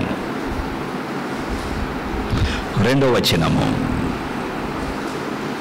ఇర్మియా గ్రంథము 6వ అధ్యాయము 20వ వచనం చూద్దాం. ఇర్మియా గ్రంథము 6వ అధ్యాయము 20వ వచనము. ప్రియులారా, దేవుని వాక్యం నీకు అందించబడుతుంది. షేబ నుండి వచ్చు సాంబ్రాణి నాకేలా, దూరదేశం నుండి వచ్చు మధురమైన చెరుకు నాకెందుకు? మీ దహన బలులు నాకు ఇష్టమైనవి కావు, మీ బలుల యందు నాకు సంతోషం లేదు, ఈ బలులు నాకు ఇష్టము కాదు. యెహోవా ఇలా సెలవిచ్చుచున్నాడు, ఈ జనుల మార్గమున నేను అడ్డురాళ్ళు వేస్తానా, తండ్రులేమి కుమారులేమి అవి తగిలి కూలిపోతారు, నశించిపోతారు ఇరుగు పొరుగు వారు. ఎందుకంటే బలులు నాకు ఇష్టమైనవి కాదు. బలులు ఇస్తానంటున్నారు. విరిగిన మనసు, విరిగిన హృదయం నాకు కావాలి. ప్రభు దగ్గరికి వచ్చావు, విరిగిన హృదయం లేకుండా దేవుని దీవిని ఎలా పొందుకుంటావు? కీర్తన గ్రంథము 40వ అధ్యాయము 6వ వచనము. బలులనైనను నైవేద్యమైనను నీవు కోరుటలేదు, నీవు నాకు చెవులు నిర్మించావు. దహన బలైనా పాప పరిహారార్థ బలైనా నీవు తెమ్మనలేదు. బలులు కాదు, విరిగి నలిగిన హృదయం కావాలి. ప్రభు దగ్గరికి వచ్చావు, ప్రభు వాక్యం వింటున్నావు, ఉందా హృదయం? ప్రభు దగ్గరికి వచ్చావు, విరిగి నలిగిన హృదయం లేకపోతే ప్రభు నీకెలా సహాయం చేస్తాడు? యెషయా గ్రంథం 1వ అధ్యాయం 11వ వచనం. యెహోవా ఇలాగ సెలవిచ్చుచున్నాడు. యెహోవా సెలవిచ్చిన మాట ఇదే, విస్తారమైన మీ బలులు నాకెందుకు? దహన బలులకు పొట్టెలను, బాగుగా మేసిన దూడల కొవ్వును నాకు వెక్కసమాయను. కోడెల రక్తమందైనను, గొర్రె పిల్లల రక్తమందైనను, మేకపోతుల రక్తమందైనను నాకు ఇష్టము లేదు. దేవునికి ఇష్టమైనది విరిగి నలిగిన మనసు. దేవుడికి ఇష్టమైనటువంటిది కీర్తనల గ్రంథము 51వ అధ్యాయం. ప్రభువుకి ఇష్టమైనది ఇవ్వకుండా ఏమో ఇస్తానంటే ఈ దేవుడికి ఇష్టం లేదు. 16-17 వచనాలు. నీవు బలిని కోరువాడు కావు, కోరితే నేను అర్పిస్తా. దహన బలి నీకు ఇష్టమైంది కాదు, విరిగిన మనసే దేవుడికి ఇష్టమైన బలి. దేవా, విరిగి నలిగిన హృదయమును నీవు అలక్ష్యము చేయవు. విరిగి నలిగిన హృదయము, పగిలిన హృదయము. ఆ బాటిల్ పగిలినప్పుడు సువాసన వచ్చింది, ఇల్లంతా ఏమైందంటే అత్తర వాసన నిండింది. పగిలిందా నీ హృదయం? గర్వము పగిలిందా? కోపము పగిలిందా? దేవుడికి ఇష్టమైనవన్నీ పగిలి బయటికి వెళ్ళిపోయినాయా? అయితేనే నీవు అనేకులు సువాసన అవుతావు. ఈ స్త్రీ దేవుని దగ్గరికి వచ్చింది, ఆ బాటిల్ పగలగొట్టింది, ఆయన పాదాలకు పోస్తూ ఉంటే, తల మీద వేస్తూ ఉంటే ఇల్లంతా సువాసనతో నిండింది. యేసయ్య నమ్మిన పగిలిన హృదయం కలిగిన వారు సువాసనకరంగా ఉంటారు. అంటే రక్షించబడిన వారు. వారి మాటలు సువాసనగా ఉంటాయి, వారి పనులు ఆదరణకరంగా ఉంటాయి, వారి నడవడి ఆదరణకరంగా ఉంటుంది, వారి బ్రతుకు దీవెనకరంగా ఉంటుంది. ప్రభువుని నమ్మానంటున్నావు, అక్కడ చూస్తే విరవబడితే 5 రొట్టెలు 2 చేపలు విరవబడినాయి. యేసయ్య చేతులకు ఇస్తే విరిచాడు, ఆశీర్వాదము వేల మందికి వెళ్ళింది. ఇక్కడ చూస్తే పగిలింది, అత్తరం సువాసనతో నిండిపోయింది. నీ జీవితము పగిలితే, నీ బ్రతుకు మారితే, యేసయ్య దగ్గరికి వస్తేనే ఆ హృదయం పగులుతుంది, దానిలో మురికంతా బయటికి వెళ్తుంది. అప్పుడు అనేకులకు నువ్వు సువాసనగా ఉంటావు. అమ్మో, ఆమె గయ్యాడిదండి, ఆమె నోట్లో నోరు వెయ్యలేమో అన్నవాళ్ళు, అట్లాంటి ఆమె మారిందండి. ఆమె నమ్మిన దేవుడు గొప్ప దేవుడు అండి. అసలు అట్లాంటి ఆమె మారుతుందని నేను కల్లో కూడా అనుకోలేదండి. ఎంత సువాసన, ఎంత ప్రేమ అండి. ప్రభు దగ్గరికి వచ్చానంటున్నావు. మార్పు నీలో, నీ ప్రక్కనున్న వారు చూస్తున్నారా? నీ జీవితం యేసయ్య చేతిలో పెట్టావా? యేసయ్య చేతిలో పెడితే ఆయన వదిలేడు, ఆశీర్వదిస్తాడు, అనేకులు దీవెనగా ఉంటావు. నీ హృదయము పగిలిందా? ఇంకా అంతే హృదయం అంతే మూసేసుకున్నావా? హృదయం మూసేసుకొనే ఉంటే లోపల అంతా అలాగే ఉండిపోయి అది మురిగిపోయి కంపు కొట్టేస్తుంది. పాలు బాటిల్ అంతే పెట్టేసావనుకోండి, వారం రోజులు 10 రోజులు అంతే ఉంచామనుకోండి, ఏముంటుంది? మూత కానీ వాసన వస్తుంది కదా, వస్తుందా? ఏమొస్తుంది? కుళ్ళు పగులుతాయి. కాఫీ శుభ్రంగా కాఫీ బాటిల్ పెట్టావు, వారం రోజులు అంతే బాటిల్ పెట్టేసావు, గడ్డలు కట్టేస్తాయి, మూత కానీ కంపు వచ్చేస్తుంది. పెరుగు తోడు అంతే పెట్టేసావు, వారం రోజులు 20 రోజులు అయింది, మూత తీసావు, చెప్పండి, సువాసన వస్తుందా? కంపు కొట్టిన నీ హృదయాన్ని తీస్తే ప్రభు దాన్ని సువాసనగా ఆయన మారుస్తాడు. ఆ మూత తీస్తే మురికంతా బయటికి వెళ్ళిపోతుంది, తీసేయాలి. నీవు మురికిని తీస్తే, ఆ హృదయం పగిలితే ప్రభు నిన్ను సువాసనగా చేస్తాడు. ఈ స్త్రీ, యేసయ్య చెప్తున్నాడు, నువ్వు చూడలేదు సీమోను, ఈ స్త్రీ తన జీవితం సువాసనగా మారింది. నువ్వు పాపాత్మురాలు అంటున్నావు, నేను పుణ్యాత్మురాలు అంటున్నా. నీవు ఏం చేయలేదు, ఈమె పశ్చాత్తాపడి, తన పాపాలు కొరకు పశ్చాత్తాపడి రక్షణలోకి వచ్చింది, క్షమించబడింది. నీకంటే ఏమే విలువైన ఆమె నా దృష్టిలో అన్నాడు. ప్రభు దగ్గర నుండి నువ్వు విలువగా వెళ్తున్నావా, విలువ లేకుండా వెళ్తున్నావా? ప్రభు నుండి ఆశీర్వాదాలు పొందుకుని వెళ్తావా, ఆశీర్వాదాలు లేకుండా వెళ్తావా? ప్రభు దగ్గరికి వచ్చావు నువ్వు ఈ దినాన, ప్రభు నీ గురించి ఏమంటున్నాడు? సీమోనులాగా తిట్లు తిని వెళ్తావా, లేక ఈ స్త్రీలాగా దీవెన పొంది వెళ్తావా? నీ మీదే ఉంది, ఆధారపడి ఉంది. స్త్రీ వలె నీ హృదయం తెరు, దేవుడికి ఇష్టలేనివని తీసివేయి, ప్రభు కొరకు బ్రతుకు, నీ జీవితాన్ని ఆయన చేతిలో పెట్టు. నీ కష్టాలు ఆయన చూసుకుంటాడు, నీ సమస్యలు ఆయన చూసుకుంటాడు, నీ ఇబ్బందులు ఏంటి ఆయన చూసుకుంటాడు. నీ చేతిలోనే పెట్టుకొని దేవుడు చూడమంటే ఆయన చూడడు. నీ జీవితాన్ని నీ చేతిలో పెట్టుకుంటే ఆయన చూడడు, ఆయన చేతిలో పెడితే ఆయన చూసుకుంటాడు. కారు ఉంది, వేరే చేతులు తాళ్ళు చూస్తారు, కానీ నేను నా చేతుల్లో పెట్టుకొని నువ్వు నడుపంటే నడుపుతారా? కార్ స్టీరింగ్ దగ్గర నేను కూర్చొని నువ్వు నడుపంటే నడుపుతారా? ఎవరికి ఇవ్వాలనుకున్న వాళ్ళ చేతిలో పెడితే వాళ్ళు నడుపుతారు. అలాగే మన జీవితాన్ని యేసయ్య చేతిలో పెడితే ఆయన నడుపుతాడు. దీవెనకరంగా మన జీవితం అవుతుంది. కాబట్టి పగిలితే సువాసన, విరిగితే చెప్పండి, పగిలితే అత్తరబుడ్డి పగిలితే ఆ ఇల్లంతా సువాసన వచ్చింది. ఒక పగిలిన హృదయం కలిగిన వాడు, రక్షించబడిన వాడు అనేకులు సువాసనగా ఉండాలి.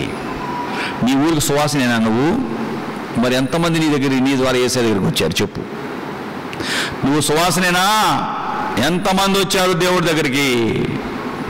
అత్తరబుడ్డి పగిలితే వాసన అందరికి వస్తుందిగా. నాకు రాలేదని వాడు ఎవరైనా ఉండాలా? వాడికి ఏదైనా రోగం ఉంటే రాదు. వాసన రాలేదంటే వాడికి ఏదో జలుబో ఏదో పట్టి ఉంటుంది, వాడికి రాదు.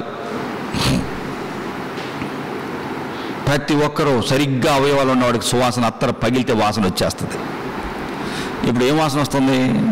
అన్నం ఉడుకుతున్న వాసన వస్తుంది, అంతేగా? ఎందుకు? అది పగులు బయటికి వెళ్తుంది, ఆ మూత బయటకు వచ్చేసి దానిలో బయటికి అది వస్తుంది. కాబట్టి ఇప్పుడు వాసన అంతా వస్తుంది. వాసన నాకు తెలియదు అన్న వాళ్ళు చేతులు ఎత్తండి. ఈ వాసన వస్తుందా అన్న వాళ్ళు చేతులు ఎత్తండి. అలాగే మన హృదయం కూడా తెరిస్తే ఇలా వాసన వచ్చేస్తుంది బయటికి. ఆపితే ఆగదో. ప్రభు నిన్ను మారిస్తే సువాసనగా ఉంటావు. అలాగే మన జీవితాన్ని 5 రొట్టెలు యేసయ్య చేతిలో పెడితే 5 రొట్టెలు ఆయన విరిచాడు, మళ్ళీ ఇచ్చేశాడు ఆయన. వేల మందికి తృప్తిగా తిన్నారు, వేల మంది దీవించబడ్డారు. నీకేముందో యేసయ్య చేతిలో పెట్టు. నీ హృదయాన్ని యేసయ్య చేతిలో పెట్టు. యేసయ్యా, ఇదిగో నా హృదయంలో ఈ ఆలోచనలు ఉన్నాయి, లేకపోతే నా హృదయంలో ఇది ఉంది, ఇదిగో ఇది నీ చేతిలో పెడుతున్నా. ఈ నేను మారు మనసు పొందాను కానీ ఎవరికి దీవెనగా లేకుండా అయిపోయాను. ఇదిగో నా జీవితం నువ్వు చూసుకో. ప్రభు చేతిలో మన జీవితాన్ని పెడితే ఆయన మనల్ని మధురంగా మారుస్తాడు, దీవెనకరంగా చేస్తాడు. నీ మాటలో, నీ స్వభావం, నువ్వు మాట్లాడుతుంటే వేల మంది మారిపోతారు, దీవెనైపోతాయి నీ మాటలు. అలాగా మన జీవితం అనేకులు దీవెనగా ఉండాలంటే నెంబర్ 1, 5 రొట్టెలు ఆ చిన్నవాడు యేసయ్య చేతిలో పెట్టినట్టు మన జీవితాన్ని యేసయ్య చేతిలో పెట్టాలి. 2, పగలాలి మన హృదయం. హృదయం పగిలితేనే దాని నుండి సువాసన వస్తుంది. ప్రభుకి ఇష్టం లేనివన్నీ హృదయంలో బయటికి వెళ్ళిపోవాలి. అప్పుడు యేసయ్య మన జీవితంకి వస్తాడు, సువాసనగా ఉంటుంది. అలాగా నడిచే కృప ప్రియ ప్రభు మనకు అనుగ్రహించి మన జీవితం ద్వారా ప్రభు ఆయన నామాన్ని మహింపరచుకొనుగాక. ఆమేన్. ప్రార్థన చేద్దాం. చెప్పండి ప్రభుకు, ప్రభువా విన్నానయ్యా, 5 రొట్టెలు 2 చేపలు నీ చేతిలో పెట్టినప్పుడు దీవించావు, విరిచావు. ఆ కడుపు నొప్పితో ఉన్నవాడు డాక్టర్ గారి దగ్గరికి వచ్చాడు కానీ ఆ మూత విరవలేదు. మందు తీరకుండా పైన ఏదో తిన్నాడు కాబట్టి రోగం పోలేదు. విరవపోతే నాకు దీవెన రాదని అర్థమయ్యింది. విలువైన పాలు పోయాలి అంటే ఆ బాటిల్ పిల్లవాడు లోపల కడకుండా బయట కడిగితే ఉపయోగం లేదు అని అర్థమైంది. విలువైనవి లోపల పోబడాలి అంటే బయట ఉన్న లోపల ఉన్న మురికి కూడా పోవాలంటే మూత తీయాలి, శుభ్రం చేయాలి. నా హృదయం తెరుస్తున్నానయ్యా, మూత తెరుస్తున్నా. నా హృదయంలోకి మీరు రండి, నీకు ఇష్టం లేనివన్నీ నేను తీసేసుకుంటా. నాతో మీరు ఉండండి, మీరు ఉంటే సువాసనయ్యా నా జీవితం. యేసు ప్రభువా, మీరు ఇచ్చిన వాక్కులు బట్టి వందనాలు. మీ మాటలు వింటము కాదు, నీ కొరకు బ్రతకటం నేర్పు. నిన్ను నమ్మిన వారు ఎంతమందికి దీవెనగా ఉంటారో, సాక్షులుగా బ్రతుకుతారు. అలా బ్రతికి మీ దీవెన అనేకులు పంచువారిగా మమ్మల్ని చేయి. విత్తబడిన వాక్యాన్ని ముద్ర వేయి, భద్రపరచు. ఆ స్త్రీ అత్తరబుడ్డు తెచ్చి పగలగొట్టి నీకు పూసినప్పుడు ఇల్లంతా సువాసనతో నిండింది. పగిలిన హృదయమే సువాసన ఇచ్చేది. విరిగితేనే రొట్టెలు నాయనా వేల మందికి పంచబడతాయి. మా హృదయం విరగాలి, పగలాలి. విరిగి నలిగిన హృదయం మీరు అలక్ష్యం ఇచ్చి ఇయ్యవయ్యా. విరిగిన మనసే ఇష్టమైన బలి. నలిగిన హృదయము కలిగిన వారిని కలవారికి ఆయన ఆసన్నుడు అన్నావు. కాబట్టి నాయనా నలిగిన హృదయం కలవారికి ఆసన్నుడివి. విరిగిన మనసే నీకు ఇష్టమైన బలి. ప్రభా, విరిగి నలిగిన హృదయాన్ని అలక్ష్యం చేయవు. నీ దగ్గరకు వచ్చామో నీ కొరకు బ్రతుకుటకు మాకు దయచూపు. విత్తబడిన వాక్యాన్ని ముద్ర వేసి భద్రపరచు. వివిధ సమస్యలతో బాధలో ఉన్నవారిని ముట్టి బాగు చేయి. ఈ దిన విత్తిన వాక్యాన్ని ముద్ర వేసి ఫలాలు ఇవ్వండి. యేసు నామమున అడుగుచున్నాము తండ్రి, ఆమేన్ ఆమేన్. మనందరం లేచి నిలబడి 205వ పాట పాడుకుందాం. 205.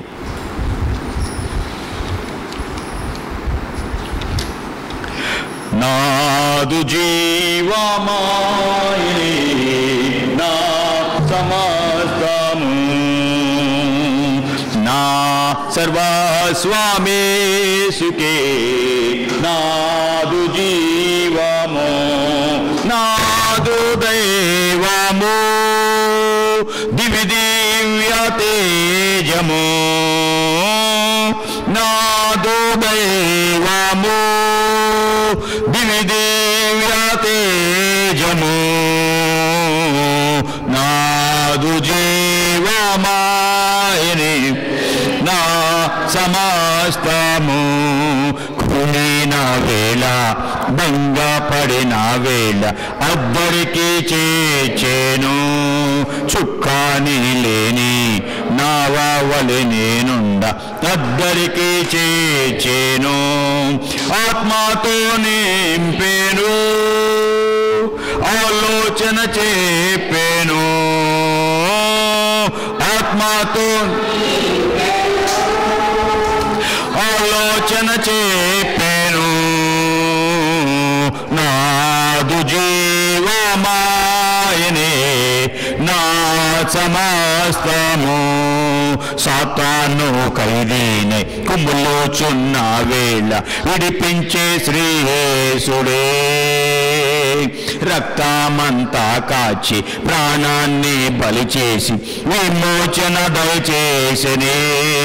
సాతాను అనగా ద్రొక్క అధికారం బలమిచ్చేనే, సాతాను అనగా ద్రొక్క అధికారం బలమిచ్చేనే, నాదు జీవమాయనే నా సమస్తము, నా సర్వస్వామేసుకే నాదు జీవము. ప్రభు దగ్గరికి వచ్చాం. మన హృదయాన్ని ప్రభుకి ఇచ్చినప్పుడు, మన హృదయం విరవబడినప్పుడు ఆ హృదయంతో వచ్చిన సువాసన అనేకులు దీవెనగా ఉంటుంది. మనం ఇచ్చే సాక్ష్యం సువాసనగా ఉండాలి. పగిలిన హృదయం నుండి వచ్చిన సాక్ష్యము అనేకులు దీవెనగా ఉండాలి. అలాంటి కృప ప్రభు మనకు అనుగ్రహించును గాక. రాయకరమ్మ.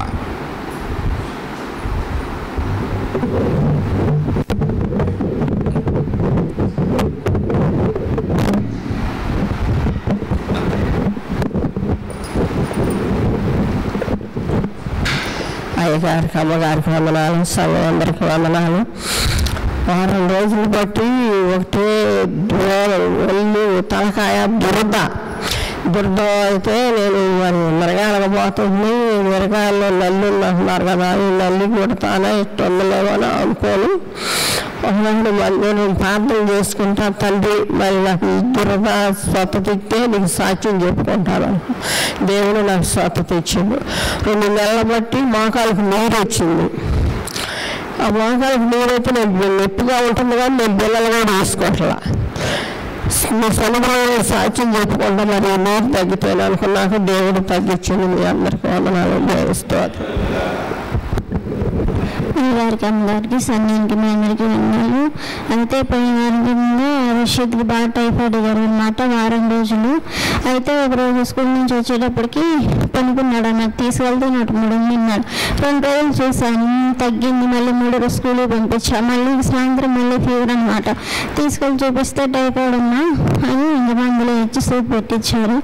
అయితే ఇంకా ఈయన కొంచెం పర్వాలేదు అంటే రఫీక్ మన పసుకర్లోనిగా మళ్ళీ ఇంకా స్కూల్లో వాంతులు, విరేచనాలు, కడుపులో నొప్పిని స్కూల్లో వాళ్ళు ఫోన్ చేశారు. మళ్ళీ ఇంక మధ్యాహ్నం వెంటనే వచ్చి తీసుకెళ్ళామన్నమాట. తీసుకెళ్ళి చూపించాం. 2 రోజులు మందులు వాడడం. ప్రభా బిడ్డలకు మరి నీ చిత్తం ఏమైనా తగ్గించు ప్రభా, మరి నేను పెద్దవాళ్ళు పని చేసి వచ్చి వెళ్ళి తిప్పాలంటే తిప్పలేను, తగ్గిపోతే పూర్తిగా సాక్షి చెప్పుకుంటాను అనుకున్నా. దేవుడు తగ్గించాడు. అలాగే 3 రోజుల నుంచి బాగా ఇక్కడ నొప్పి అనమాట, ఊపిరి రావట్లేదు. అలాగే పొలం వెళ్తున్నా, సాయంత్రం బాగా నొప్పి. మనం గూగుల్ ప్రేర్ చేసుకున్నాం. రాత్రి ఫోన్ చేసి నొప్పి తగ్గలేదంటే నేను ప్రేర్ చేస్తాను, అసలు నీళ్ళు పెడతాను, తగ్గిపోతుందండి. అది రాత్రి పల్లెది మంచిగా కూడా అంత చెప్పలేదు. దేవునికి దేవుని అందరికి వందలు, ఒకరు ప్రార్థన గారికి వందలు స్తోత్రం పెట్టాడయ్యా.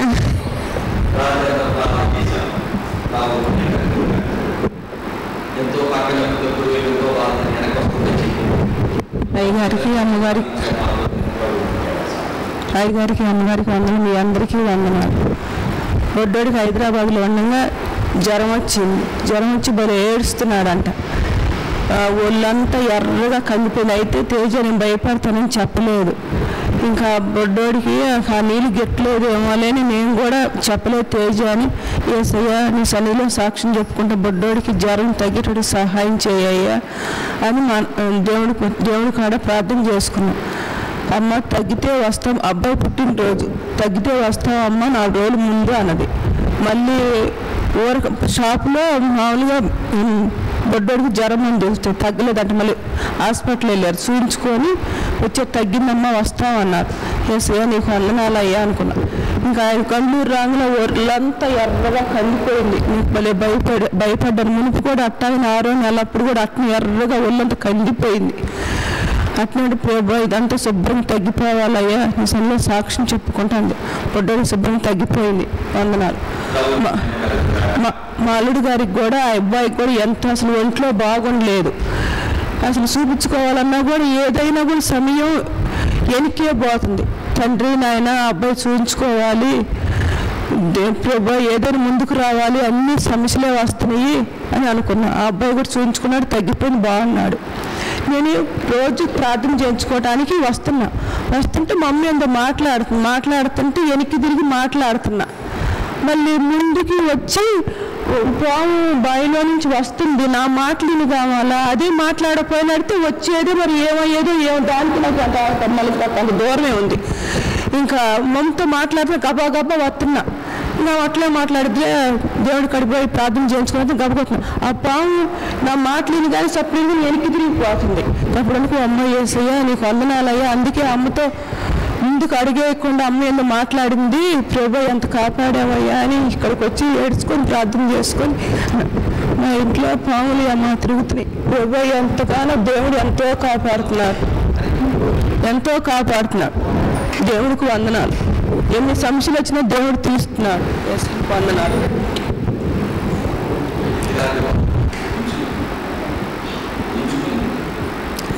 అమ్మగారికి వందనాలు, మీ అందరికీ వందనాలు.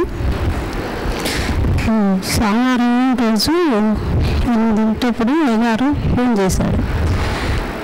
కేజీని రాత్రి హాస్పిటల్ తీసుకెళ్లారంటమ్మా, కొంచెం నీళ్ళు పడ్డాయి అంటమ్మా అని ఫోన్ చేశాడు. సరే ఎవరున్నారయ్య అంటే ఇప్పుడు అత్తయ్య మా అమ్మ బయలుదేరారంటమ్మా. ఆ బిడ్డకి ఎవరు లేరు, మీరుండారు, ఎవరు లేకపోయినా మీరుండారు ప్రభు. అమ్మ నీళ్ళు పడ్డాయి అంటే ఎమ్మటి కాను పైపోవాలి. అమ్మాయిలు పడితే కాను పోయిద్దులేయా, మామూలు కాను పోయిద్దన్నా అవుద్దయ్యా అన్న. సరే ఇంటికి వచ్చి ప్రార్థన చేసుకుంటున్నాను. ప్రభు బిడ్డకి మామూలుగానే కాను కావాలి, నీళ్ళు పడిపోతే లేట్ కాకూడదు అని ప్రార్థన చేసుకున్నాను. వచ్చి మళ్ళీ ఫోన్ చేసి అయ్యగారికి ఏందయ్యా అంటే అమ్మా వెళ్ళారంట మా అత్తయ్య మామయ్య మరి క్యానింగ్కి తీసుకెళ్ళారంటమ్మా, పైకి నీళ్ళు అలాగే పడుతున్నాయంట. నాకు చాలా వేదన వేసింది. ప్రభు అయ్యా నేను వెళ్ళి 2 రోజులు ఉంటాను అయ్యా, నేను అక్కడ ఉంటాను. అయ్యగారు నవ్వు అన్నారు, వీళ్ళందరూ స్వామి నదిలేసి ఎట్లా పోతావమ్మా. అయినా సరే నేను 2 రోజులు ఉంటాను, నేను వెళ్ళుంటే సరేలయ్యా సీను కూడా పద్మాన్ని పంపిద్దామయ్యా అన్నాడు. అమ్మ సరేలమ్మ చూద్దాండి అన్నాడు. ఇంటికి వచ్చి ప్రార్థన చేసుకుంటున్నాను. ఈరోజు సాయంకాలం కల్లా బిడ్డ కానిపోయిపోవాలి. ఉమ్మినీళ్ళు పడ్డ తర్వాత టైం గడవకూడదు, ఎంతో టైం ఉండకూడదు. అది కడుపులో బిడ్డ ఉమ్మినీళ్ళు తాగటం వలన కానీ ఉమ్మినీళ్ళు అన్నీ పడిపోతే కానుపు రావటం కష్టం అంటారు అని ప్రార్థన చేసుకుని వేదన పడతాం. సర్లా నీళ్ళు అన్నారు కదా, ఎందుకు నా దేవుడు ఉంటాడైతే అదన పడతావు ఎందుకు, వెళ్ళి అయ్యగారికి చెప్పి నువ్వు 2 రోజులు ఉండమ్మా పొయ్యి కాకపోతే అన్నా. మీరందరూ ప్రార్థన చేయండి అమ్మా. అయ్యగారిగా ఫోన్ చేశాడమ్మా. ఇక 4:30-5 సర్లో ఉంది అమ్మకి జిమ్మకి అబ్బాయి పుట్టాడు. దేవుని పొందనాలయ్యా అని అయ్యగారికి ఫోన్ చేస్తే ఆపరేషన్ పడిందమ్మా, మామూలు కానుక రాలేదమ్మా. సరే అది ఎందుకు జరిగిందో మన మంచికి జరిగిందేమో లేదు, ఉమ్మని పడ్డాక చాలా టైం గడవకూడదు అనుకొని ఎంత గొప్ప కార్యం చేశాను ప్రభు అనుకున్నా. మీ అందరికీ వందనాలు. నేను చదువుకుని పొందాను.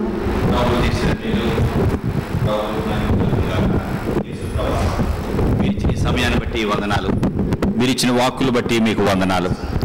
నైనా మీరు మా తండ్రివి. ఏ తండ్రి తన బిడ్డలకి నష్టం కలగాలని కోరుకోడు. మీరే ఎందుకు ఆ బిడ్డకి ఆపరేషన్ అనుమతించావో మాకు తెలియదు. కానీ నైనా మీరే తల్లిని బిడ్డను కాపాడారు, మీకు స్తోత్రము. నైనా ఇంకా తగిన సహాయకులు ఇంకా మీరు లేపండి. కొంతమంది ప్రియులు ఎలాగ ప్రేమతో సహాయపడుతున్నారు, వారిని మీరు దీవించండి.